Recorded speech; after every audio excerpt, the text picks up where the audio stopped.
who's first? Representative Talarico. Thank you, Mr. Chairman. We're considering two bills today. This is the first of two. This is certainly the bill I like better than the second one. And I do want to acknowledge the work that you and Vice Chair Bernal have done to make this bill better. This bill is in a better spot. But I do want to echo Representative Bryant's point that it is hurting many of our districts that need a lot of help. And I do think this bill can be a good step forward. You know, heck, I would vote for a $1 increase for public education funding.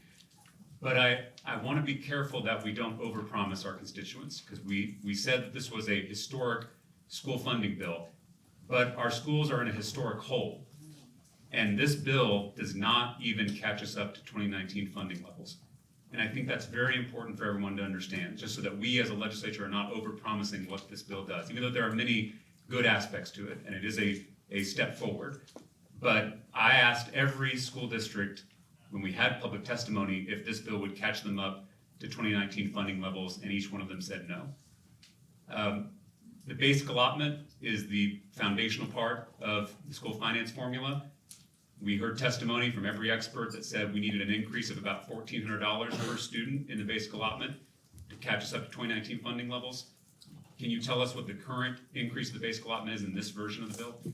$395. And just in the spirit of discussion, I would suggest you take that argument about the basic allotment and talk to the folks that lead your schools, because that was not always what was relayed to me. And we do make significant investments in the basic allotment, and we also have a mechanism for inflationary increases every 2 years in the basic allotment. But some significant districts have been in my office to say, you know, that is not necessarily, I mean, that is a wonderful talking point. And it's wonderful to have the little meter where you fidget with the basic allotment and you watch the funding go up. But the reality is when you do the runs, you know, here's what's interesting about the runs. If you increase the basic allotment $395, I bet everybody in here, if we had a little class, a little math class, we'd say, I bet funding probably goes up $395 per kid. Who would think that's probably right? Well, you don't have to raise your hands. No. Well, the reality is, the way the system works, it doesn't. Okay?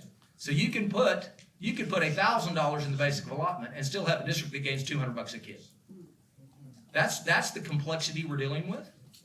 And so again, I appreciate the talking point. It's simple to do that. And I'm not accusing you to do that. I'm just saying the reason we have to move forward is because we have to wade into the weeds of that. And we have to put inputs in and get them out the other side to make sure that we solve the problems you want to solve, and we share that desire to do that. And that's why we need to move forward. So, I mean, that's what I have learned, digging into the school finance system, is that there is sort of the narrative that makes the Facebook, and then there is sort of the reality of what helps schools. And those two things can be very different. And that is what, that was literally shared with me by superintendents yesterday. Well, I just want to clarify, every district I represent has asked me to increase the basic allotment. And I believe every school finance expert who testified here during the public testimony said the basic allotment should be higher. But even if we disagree on the importance of the basic allotment, does this bill catch our schools up to 2019 funding levels? After 6 years of rampant inflation, does this bill catch our schools up to 2019 funding levels? I think it does for some schools, if you look at the runs. Which schools are those? Probably your smaller schools, some of your mid-sized schools. Would you say most schools in Texas are going to be caught up to 2019 funding levels? I don't have that type of depth of knowledge of individual districts, because each one is very different. When you have schools that come in and that we visited with, and I've talked with districts from 300 kids to 180,000 kids, and they'll tell you vastly different financial stories. I had one district tell me, we don't need, listen to this, we don't need money for a teacher pay raise. We have that. We've had other districts talk about, hey, we really would rather see the funding go this way. There's all kinds of different opinions on that. And so, I mean, I think that speaks to the complexity of the issue before us. The primary, I think we just heard in the discussion between you and Representative Bryant, that the reason that a lot of our large urban districts are not getting significant gains in this bill is because of the hold harmless provision. What would be the cost of fixing that problem roughly? Do we have an idea? I think it varies. I mean, it depends, of which hold harmless provisions you look at. It looks, I've heard as little as 600 million to over $1 billion. It just depends on how you do it. And every district is different. And my fear is on the, on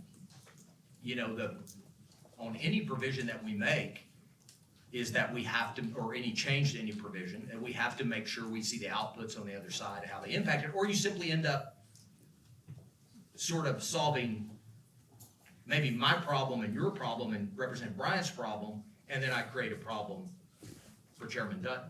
That's what I think that's the way I look at it. I look at it in terms of what gets our districts to where we're members, and that's really who, in consultation with their districts, get us to a place we feel like we can agree that this is the place to move forward. And so far in the discussions I've been a part of, the consensus, as much as you can never have consensus in school finance, the consensus seems to be that to solve this problem for our big urban districts with lots of poor kids in them is to address hold harmless. The problem, I think it's fair to say, is that's an expensive fix. That's the reason we're having to figure this out. Because if it was a simple, cheap fix, we would just do it. But it could cost up to $1 billion to solve this problem. What is the fiscal note for the bill we're about to hear next? I'm sorry, say it one more time. What's the fiscal note in the first biennium, the bill we're going to hear after this one? $1 billion. $1 billion. Okay, thank you, Mr. Chairman.